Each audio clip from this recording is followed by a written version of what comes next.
नमस्कार जय जगन्नाथ मु सोनी आपन स्वागत करछि Soni kitchen and blog channel को। आशा करछि जगन्नाथ कृपारू आपण माने समस्ते भलरे थिबे, जोड़ थांतु भलरे थांतु सुरक्षित भाव थांतु। वीडियो को फास्ट टू लास्ट जाए देखुथिबे। यदि पसंद आसला और लाइक करेंगे, फ्रेंड सहित शेयर करेंगे और चैनल जदि नुआ अच्छा चैनल गोटे सब्सक्राइब करने। तो डेरी नकरी चैनल स्टार्ट करवा। आज टिप्स अच्छी माछी खिया, माछी आखिया किए कहते, माछी खिया किए कहते। तो माछी आखिया जो गोड़े बाहर गोटे एड़े बड़ गोल टाइप बटम टाइप बाहर थाए, आउ तार मुंडटा गोटे कला कला छोट गोल माने टाण है गुड़ा टाइप थाए, बहुत काटी थाए गोड़ माने चालिले धक धक हुए, पाद पकेले बहुत पेन हुए, चाली हुए जमा पूरा एडे बड़ बटम बटम साइज पूरा हो जाए।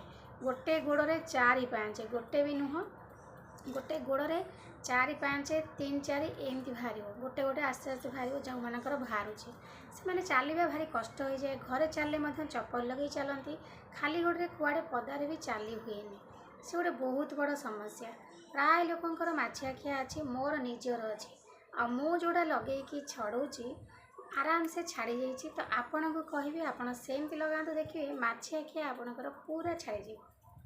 ये लगे छाड़गलानी आ भल भाव में दुशुनी। तो यही टाइप देखो ये जगहटा यही भाव में माछी आखिया थाए, से पूरा गेटा है कि पूज्य टाइप दुशिब बड़ बड़ पूरा बटम टाइप भितर को। तो जो जगह बाहर खाल जगह बाहर जो जगह आप चलुँच से जगहटा ही बाहर जोड़ा पाद आम तले लगुच ये जगह गुड़े सब ये खाल जगह माछी आखिया जमा भी बाहर। तो जो जगह आपंकर सब तले लगे से जगह बाहर आप चलवा बहुत कष्ट हो, खाली धक धक धक धक हम दरज लगे, पाद तले जमा थोई हेनी।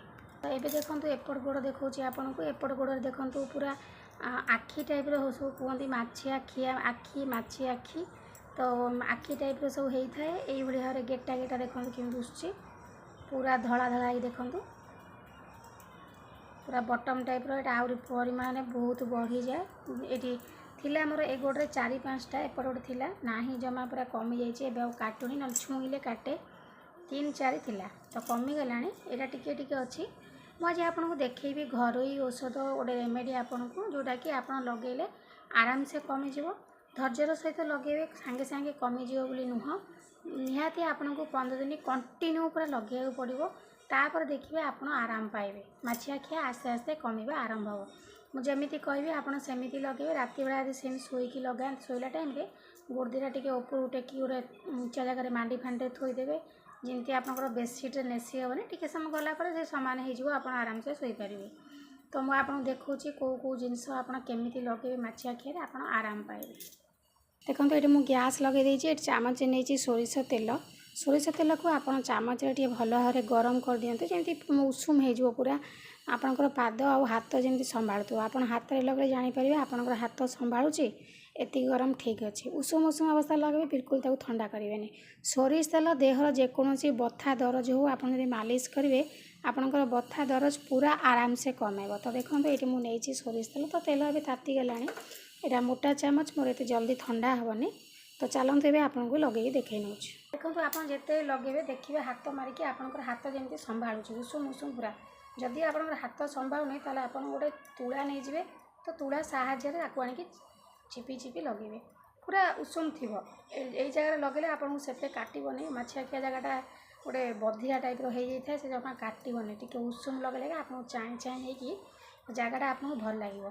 तेणुक हाथ आप संभाल गोटे तुला नहीं जाए, तुला धीरे भल भाव में बुड़े देवे, बुड़े नहीं छपेला भाया लगेदेवे से जगहटा काटू से जगह आप चाँ चाँ लगे ही आपको आराम लगे आ माछी आखिया को भल काम कर आपंकर हाथ पड़ज। तेणुक आप तुला साहाଯ୍य एमती कंटिन्यू 15 दिन खंड लगातु, तापर देखिए आपन को केते आराम मिलूँ माछी आखिया। देखिए आपंकर माछी आखिया आस्ते आस्ते पूरा दूर हो सी पूरा पाचिला टाइप होता मंजीटा आखिटा बाहर जीव, बाहर गला आपको पूरा आराम पाइबे। तो देखो यही भाव में किसी दिन कंटिन्यू लगातु, लगेला देखिए आपंकर माछी आखिया केते सुंदर भाव में भल हो जाऊँगी। मुझे पाखु देखुची आप भल भाव में देखूँ केम देखा जाउची। ये गोटे बहुत बड़ समस्या, चलवा बहुत कष्ट हो जाए, बहुत लोकंर गुड़ाक बाहर। तो आशा करछि आज वीडियो आपको पसंद आसो, यदि पसंद आसता लाइक करेंगे, फ्रेंड सहित शेयर करेंगे और चैनल जब नुआ अच्छा चैनल गोटे सब्सक्राइब करने। तो आज मुझे विदाय नौ, पुणी देखा आप सहित नेक्स्ट वीडियो। से पर्यंत रोचे नमस्कार। जय जगन्नाथ।